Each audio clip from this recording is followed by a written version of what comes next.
पश्चिमी देशों में जंग के माहौल के बीच एक संघर्ष हमेशा एक ही समुदाय के दो गुटों में होता रहा। वो लड़ाई है शिया और सुन्नी के बीच। दरअसल हालिया समय में सुन्नी और शिया मुसलमान के बीच तनातनी ज्यादा बढ़ी है।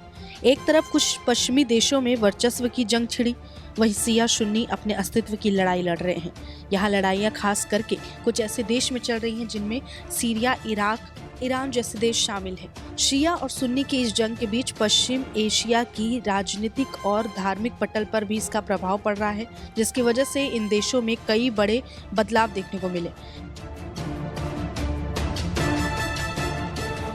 लेकिन शिया और सुन्नी के इस संघर्ष का इस्तेमाल कुछ देश अपने फायदे और देश विस्तार के लिए कर रहे हैं। इसमें जंग में उलझी इजराइल और उसका साथ दे रहा अमेरिका भी इस मुद्दे का फायदा उठाने के लिए ताक लगाए बैठा है।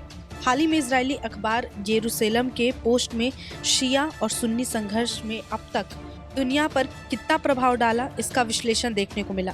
ये रिपोर्ट कहती है कि सुन्नी मुसलमान इस्लामी दुनिया में करीब 85% और शिया 15% हैं। इन दोनों के बीच ये मतभेद ऐतिहासिक है, जो आज से नहीं बल्कि पीढ़ी दर पीढ़ी बढ़ती जा रही है।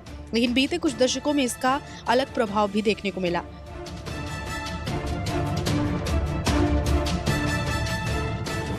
शिया गढ़ के रूप में ईरान खुद को दुनिया में शिया मुसलमान का लीडर समझता है। 1979 की इस्लामी क्रांति के बाद से ईरान, इराक, सीरिया, लेबनान और यमन में शिया मलेशिया बनाकर खुद को सबसे ज्यादा मजबूत बना चुका है। हालांकि सीरिया में बशर अल असद की सरकार के तख्ता पलट ने ईरान को कमजोर किया। एक और ईरान है, दूसरी तरफ तुर्की, सऊदी अरब और दूसरे खाड़ी देशों ने सुन्नी विद्रोहियों को समर्थन दिया है। ये सुन्नी मिलिशिया सीरिया और लेबनान में ईरान को चुनौती दे रहे हैं। तुर्की की कोशिश राष्ट्रपति तैयब के नेतृत्व में सऊदी को हटाते हुए दुनिया की सुन्नी शक्ति बनने की है। इसी के तहत सीरिया में भी तुर्की ने सुन्नी गुटों को समर्थन दिया।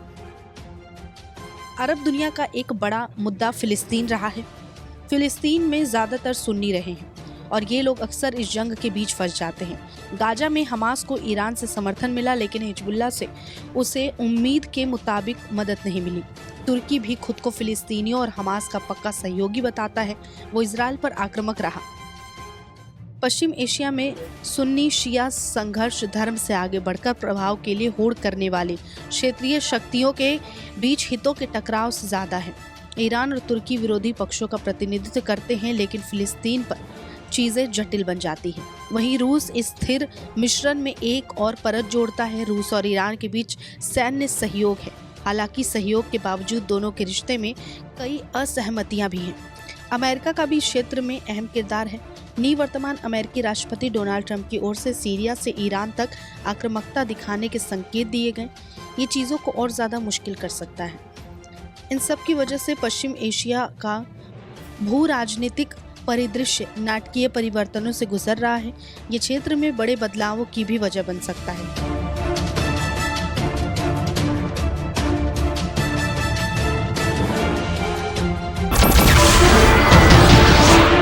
नमस्कार, मैं हूं मानक गुप्ता। अगर आपको हमारा ये वीडियो पसंद आया हो तो इसे लाइक और शेयर जरूर करें। और हां, हमें सब्सक्राइब और फॉलो करना ना भूलें, ताकि आप देश और दुनिया की कोई खबर मिस ना करें। तो जुड़े रहिए हमारे साथ और देखते रहिए न्यूज़ 24।